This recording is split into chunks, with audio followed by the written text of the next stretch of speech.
Hello friends, स्वागत है आप सभी का उत्तराखंड पोस्ट पर। उत्तराखंड से जुड़ी हर खबर सबसे पहले उत्तराखंड पोस्ट पर। साथ ही उत्तराखंड से जुड़े रोचक वीडियो देखने के लिए आज ही सब्सक्राइब करें हमारा यूट्यूब चैनल और बेल आइकन को जरूर प्रेस करें।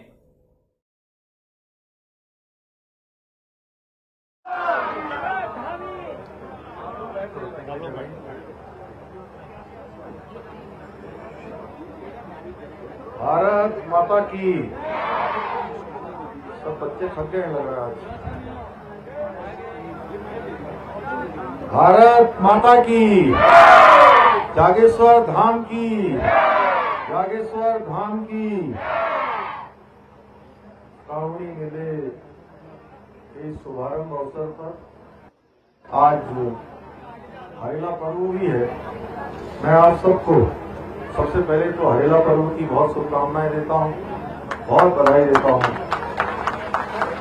अभी हम सब के बीच में हम लोग जिनको सुन रहे थे, उत्तराखंड सरकार के शिक्षा और चिकित्सा मंत्री, स्वास्थ्य मंत्री आदरणीय डॉक्टर धन सिंह रावत जी, मंच पर विराजमान इस क्षेत्र के बहुत ही लोकप्रिय कर्मठ एवं जुझारू विधायक आदरणीय मोहन सिंह मेहरा जी, हमारे कपकोट क्षेत्र के लोकप्रिय विधायक भाई सुरेश सिंह गढ़िया जी, मंच पर उपस्थित हमारे प्रदेश के उपाध्यक्ष आदरणीय कैलाश शर्मा जी, पूर्व जिला पंचायत अध्यक्ष आदरणीय पार्वती मेहरा जी, भाई सुभाष पांडे जी, भाई गौरव पांडे जी, भाई नरेंद्र बिष्ट जी, गोविंद पिलपाल जी, बहुगुणा जी, भाई कुंदन लटवाल जी एवं समस्त यहाँ पर उपस्थित हमारे पदाधिकारीगण, सभी आए हुए अतिथिगण, मेरे सभी बड़े बुजुर्ग, सभी उपस्थित माताएं बहनें, सभी मेरे नौजवान साथियों, हमारे जिले के यहाँ की जिलाधिकारी सुश्री वंदना जी और एसपी पुलिस अधीक्षक श्री प्रदीप राय जी एवं पूरे प्रशासन के आए हुए सभी अधिकारीगण, कर्मचारीगण, मैं सबसे पहले तो आपको आज हरेला पर्व की शुभकामनाएं देता हूं, बहुत बधाई देता हूं। ये आज बहुत शुभ दिन है और जैसा मोहन दा बोल रहे थे, मैं सबसे पहले तो इस जागेश्वर धाम, इस क्षेत्र के आसपास के क्षेत्र के रहने वाले सभी को हृदय से उनका धन्यवाद करना चाहता हूं कि उन्होंने इस क्षेत्र से इस बार के आम चुनाव में भारी बहुमत से इस क्षेत्र से आदरणीय मोहन सिंह मेहरा मोहनदा को जिताकर भेजा। और इतना ही नहीं, पूरे उत्तराखंड के अंदर एक नया इतिहास बनाने का काम उत्तराखंड की देवतुल्य जनता ने बाबा जागेश्वर धाम की कृपा से, उनके आशीर्वाद से एक मिथक तोड़ने का भी काम किया। एक मिथक इस बार टूटा है। पहले होता था कि एक बार चुनाव में इस पार्टी की सरकार और दूसरी बार दूसरी पार्टी की सरकार। ये क्रम लगातार 4 चुनाव में चलता रहा और 4 चुनाव हुए, चारों चुनाव में सरकार बदलती गई। इस बार भी जो हमारे राजनीतिक पंडित थे, राजनीतिक विश्लेषक थे, उनके विश्लेषण आ रहे थे कि बहुत कड़ी टक्कर होने वाली है, बहुत कड़ी टक्कर होने वाली है और इस बार सरकार बदलने वाली है।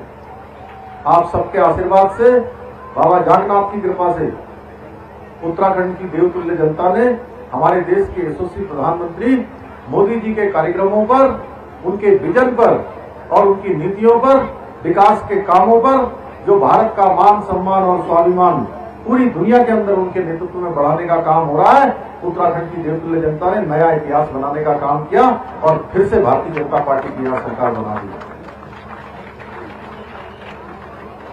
भाइयों बहनों, आज मोदी जी के नेतृत्व में बहुत सारे काम हमारे प्रदेश के लिए हो रहे हैं। अगर मैं पिछले 5 सालों की बात करूं तो पिछले 5 सालों में मोदी जी की सरकार के 1.25 लाख करोड़ से भी ज्यादा की योजनाएं हमारे लिए स्वीकृत करी है। उत्तराखंड राज्य के लिए 1.25 लाख करोड़ की योजनाएं अभी तक स्वीकृत हो गई हैं, जिन पर काम चल रहा है। भारतमाला प्रोजेक्ट हो, चाहे हमारा ऑल वेदर रोडें हो, हर क्षेत्र में एक कोने से दूसरे कोने को जोड़ने का काम हो रहा है। अभी धन सिंह जी बता रहे थे, अल्मोड़ा का मेडिकल कॉलेज जो हम लोगों के लिए बड़ी चुनौती थी कि उसको प्रारंभ होना है। भाइयों बहनों, वह प्रारंभ भी हो गया है। उसके निर्माण की जो धनराशि है, वो धनराशि भी हमने जारी कर दी है। आने वाले समय में बहुत सारा, अभी हमने एक संकल्प पत्र उत्तराखंड की देवतुल्य जनता के नाम रखा। नई सरकार बनने के बाद जहां हम मोदी जी के नेतृत्व और उनके निर्देशन में काम कर रहे हैं, उत्तराखंड के अंदर चाहे आज टनकपुर बागेश्वर रेल लाइन हो, उसके ब्रॉडगेज सर्वे के लिए भी हमको पैसा मिल गया है। तमाम जगह पर मैं प्रधानमंत्री जी का धन्यवाद करना चाहता हूं कि प्रधानमंत्री जी ने अपने प्रधानमंत्री बनने के बाद 2014 से लेकर अब तक उनके 8 साल का कालखंड पूरा हो गया, और इन 8 सालों के कालखंड में प्रधानमंत्री मोदी जी के द्वारा लगातार जन कल्याण की योजनाएं, गरीब कल्याण की योजनाएं देश को समर्पित की है। पहले के समय में जो सरकारें होती थी, वो सरकारें कुछ लोगों को ध्यान में रखकर योजनाएं बनाती थी, कुछ लोगों के लिए योजनाएं बनती थी। लेकिन प्रधानमंत्री मोदी जी के बनने के बाद गरीब है, किसान है, अंतिम छोर में खड़ा हुआ है, छूट गया है, पीछे रह गया है, उसको आगे लाने की योजनाएं बनाई गई हैं।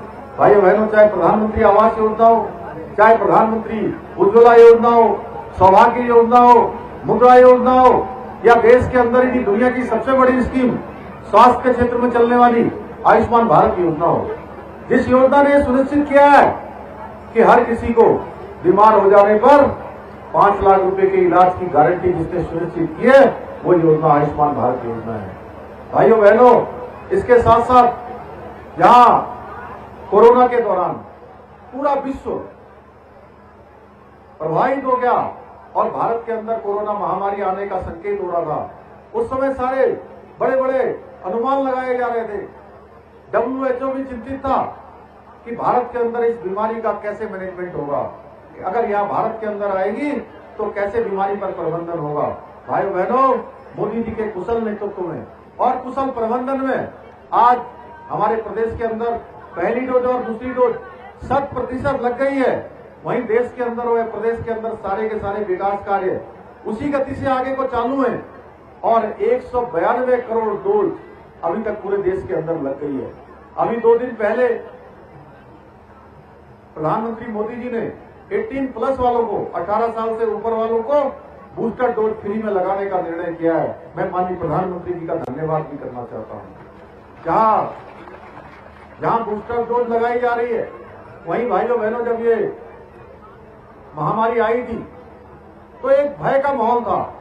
चारों तरफ ऐसा वातावरण बन गया था कि जो छोटा काम करने वाले हैं, मजदूरी करने वाले हैं, अपना व्यवसाय छोटा मोटा, कोई पान का कुच्चा लगाता है, कोई ठेला लगाता है, कोई छोटी दुकान करता है, तो उसका घर कैसे चलेगा, उसके घर का चूल्हा कैसे जलेगा, वो भरपेट भोजन कैसे मिलेगा। इस सब की चिंता करने के लिए प्रधानमंत्री मोदी जी ने गरीब कल्याण अन्न योजना चलाई, और गरीब कल्याण अन्न योजना के माध्यम से भाइयों बहनों, आज देश के 80 करोड़ लोगों को और उत्तराखंड के अंदर 60 लाख लोगों को इस योजना का सीधे सीधे लाभ मिल रहा है। और मार्च 2020 से चलने वाली ये योजना अभी तक भी चल रही है, आगे भी वो चल रही है। सितंबर माह तक उसको विस्तारित किया गया है। ऐसे अनेकों कार्य आज प्रधानमंत्री मोदी जी के नेतृत्व में हो रहे हैं, जहां हमारे पर्वतीय क्षेत्रों को इसका लाभ मिलने वाला है।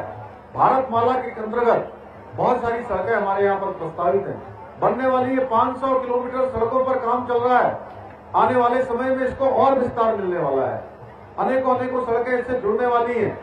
वहीं हमने राज्य सरकार और भारत सरकार दोनों मिलकर हमने ये तय किया है, हमने संकल्प पत्र में, हमने अपने घोषणा पत्र में कुछ चीजें रखी थी।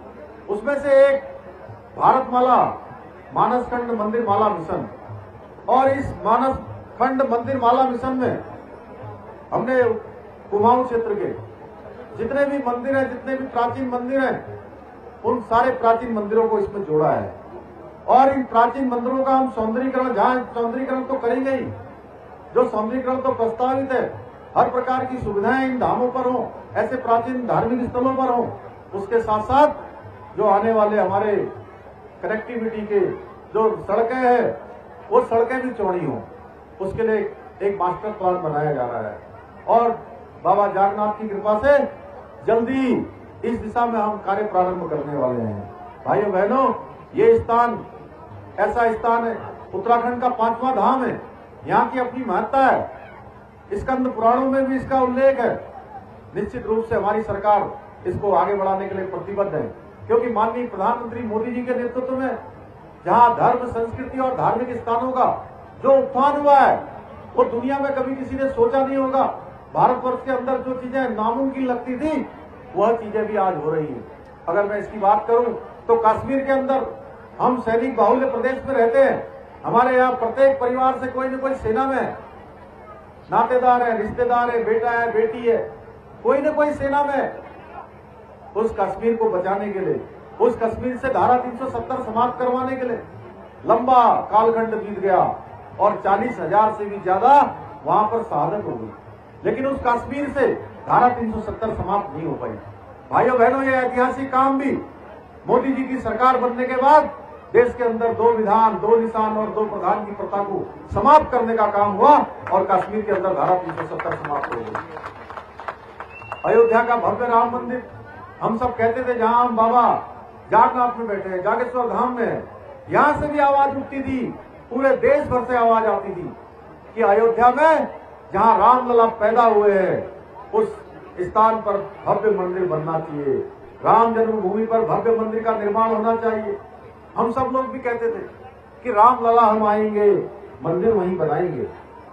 यहां से भी कार सेवकों का बड़ा जत्था उत्तराखंड से भी राम मंदिर बनाने के लिए वहां गया था, लेकिन भाइयों बहनों लंबा कालखंड बीत गया।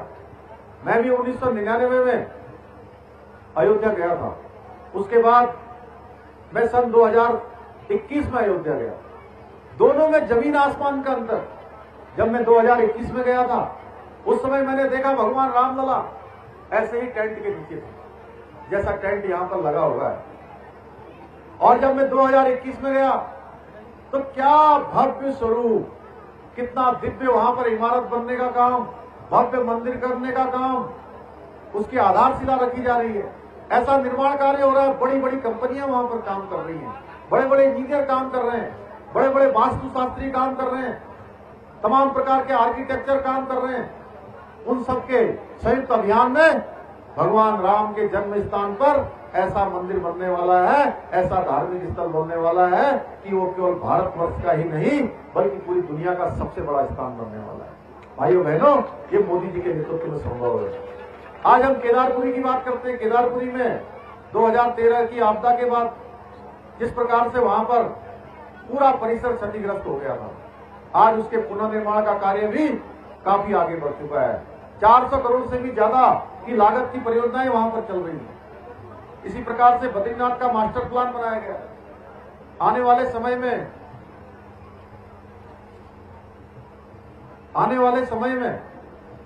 हमारे पूरे उत्तराखंड को जोड़ने के लिए जो भारतमाला प्रोजेक्ट है उसको विस्तार किया जाएगा। मैंने अनुरोध किया है मानसखंड मंदिर माला मिशन में, जहां हमारे सभी मंदिरों को विकास की योजना है, वहीं जागेश्वर क्षेत्र का विकास पर्यटन की दृष्टि से एक मास्टर प्लान बनाकर हमारी सरकार करेगी।